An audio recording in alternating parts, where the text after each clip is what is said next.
नमस्कार, मैं अविनाश सैनी। लोकसभा चुनाव का बिगुल बज चुका है और हरियाणा में बीजेपी ने अपने 10 में से 6 उम्मीदवार तय कर दिए हैं। उनमें से सिरसा भी एक सीट है जहां से डॉक्टर अशोक तंवर को मैदान में उतारा गया है। डॉक्टर अशोक तंवर इस समय रोहतक में है।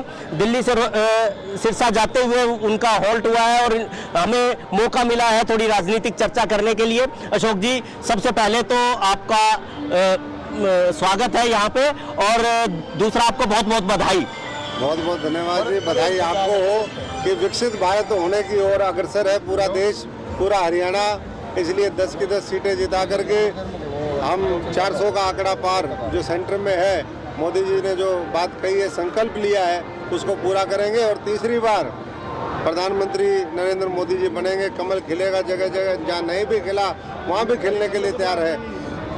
हमारा नॉर्थ ईस्ट, हमारा दक्षिण भारत, हमारा जम्मू कश्मीर, सब जगह मैं समझता हूँ कि उत्तर से लेकर के पश्चिम तक और पूर्व से लेकर के पश्चिम, सारा चारों दिशाओं में, 10 दिशाओं में, ऊपर नीचे आकाश पाताल चारों तरफ जो है बीजेपी हो रही है। जी, सिरसा आपकी पुरानी कर्म भूमि रही है, वहाँ से आप सांसद भी रहे हैं, तो इस समय पे क्या नए मुद्दे लेके जाना चाहते हैं लोगों के बीच? नए मुद्दे तो हमने उस समय रोड की कनेक्टिविटी करवाई, वो इस सरकार ने आके काम मेरे टाइम में शुरू हुआ। आज जो बहादुरगढ़ से लेकर के हम देखते हैं डबवाली और चौटाला गांव तक, ये हमारे विजन और मोदी जी के विजन का जो है ये सामूहिक रूप है। लेकिन अब हमारी महम रोहतक रेलवे लाइन बिछ गई, फतेहाबाद अभी भी रेलवे कनेक्टिविटी से नहीं है। जिस दिन ये रेलवे कनेक्टिविटी से जुड़ जाएगा उस दिन भटिंडा, फिरोजपुर, अमृतसर तक सुपर फास्ट चलेंगी ट्रेन। और मोदी जी ने कहा कि अगले 5 साल वो रेलवे के लिए बहुत महत्वपूर्ण होने वाले हैं। इतना ज़बरदस्त डेवलपमेंट होगा, रोड जैसे देख रहे हैं चारों तरफ, जैसे पोर्ट्स देख रहे हैं, जैसे और चीज़ें देख रहे हैं, ऐसे ही आने वाले समय में रेलवे का कायाकल्प होगा।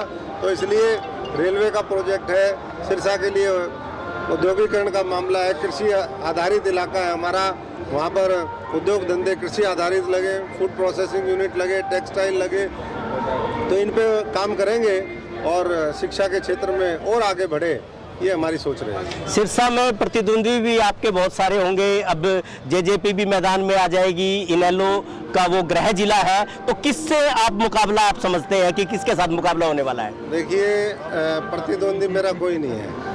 ये 1-2 जो ऊपर होते थे, जो जिनको कुर्सी का कीड़ा काटा हुआ था, उनको छोड़ करके मेरा कोई प्रतिद्वंदी। सिरसा में सब लोग जानते हैं, मैं काम करता था, मैंने इनेलो, बीजेपी, कांग्रेस, उस समय तो जेजेपी थी नहीं, किसी के बिना भेदभाव के जिसको जरूरत थी उसके लिए काम किया। अभी पीछे में एक गांव में गया रात को रुकने के लिए, माधव सिंगाना गांव है, 80%, 90% लोग मेरे साथ थे। क्यों? पुराने कांग्रेसी मेरे साथ थे, बीजेपी वाले मेरे साथ थे, इनेलो का मैंने समर्थन किया, जेजेपी को हमने सत्ता में बिठाया। तो भाई देखो, ऐसे ही जो है इस बार लोग कह रहे हैं तंवर साहब आप तो आओ, हमने तो आपका जो है एहसान उतारना है। मैंने, मैं तो आपका एहसान उतारने आया हूँ। तो ऐसा जहाँ पर भाव हो, मैं समझता हूँ कि 5 लाख 10 लाख पता नहीं कितने लाख से लोग जिताते, कोई भरोसा नहीं है। अशोक तंवर का पहले जनाधार है सभी हलकों में, पूरे हरियाणा में, तो क्या स्टार कैंपेनर बनने जा रहे हैं आप? मैं तो क्या स्टार कैंपेनर हूँ, मैं तो छोटा सा कार्यकर्ता हूँ भारतीय जनता पार्टी का। मैं तो सबसे छोटा नया सदस्य था, लेकिन उसके भी कमल का फूल का निशान दे दिया। तो ये दिखाती है पार्टी की जो यहाँ पर सक्षम होगा, काम करेगा, जिसको लोग पसंद करेंगे वो यहाँ नेतृत्व करेगा। यहाँ कोई परिवारवाद हावी नहीं, यहाँ किसी के पट्टा नहीं लिखा, यहाँ गुंडागर्दी और तानाशाही नहीं चलती है कि भाई हम धक्के से ले लेंगे, ब्लैकमेल करेंगे। यहाँ का नेतृत्व सरेंडर नहीं करता, सबसे बड़ी बात ये है, झुकता नहीं है जैसे और नेतृत्व झुक जाता है ब्लैकमेलरों के सामने। ये बहुत बड़ी बात है। भारतीय जनता पार्टी गठबंधन की राजनीति करती है, अलग अलग स्टेट्स में भी वो अपने नए नए साथी ढूंढ रही है, जबकि हरियाणा में एक साथी उनके साथ पहले था, पिछले 4.5 साल से जेजेपी के साथ गठबंधन था, तो यहाँ पे साथी क्यों छोड़ना पड़ा?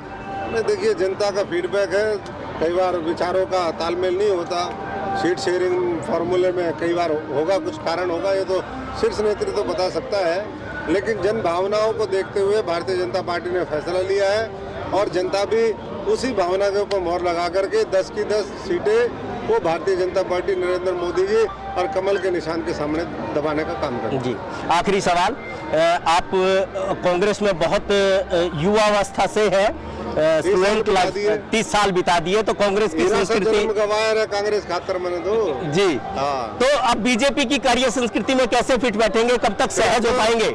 मैं सहज हूँ, मैं तो वहाँ पर मिसफिट था। कांग्रेस तो ये कहते थे, मैं जब कांग्रेस छोड़ी तो मेरे को किसी ने कहा कांग्रेस में क्यों आए थे, मैंने कहा विचारधारा। बोले विचारधारा, कांग्रेस की कौन सी विचारधारा है, तो खाओ पीओ लोगों की पार्टी है, तुम गलत जगह थे।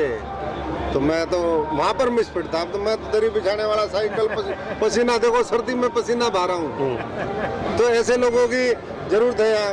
कांग्रेस वाले अभी तक दारू पी के उठे नहीं होंगे।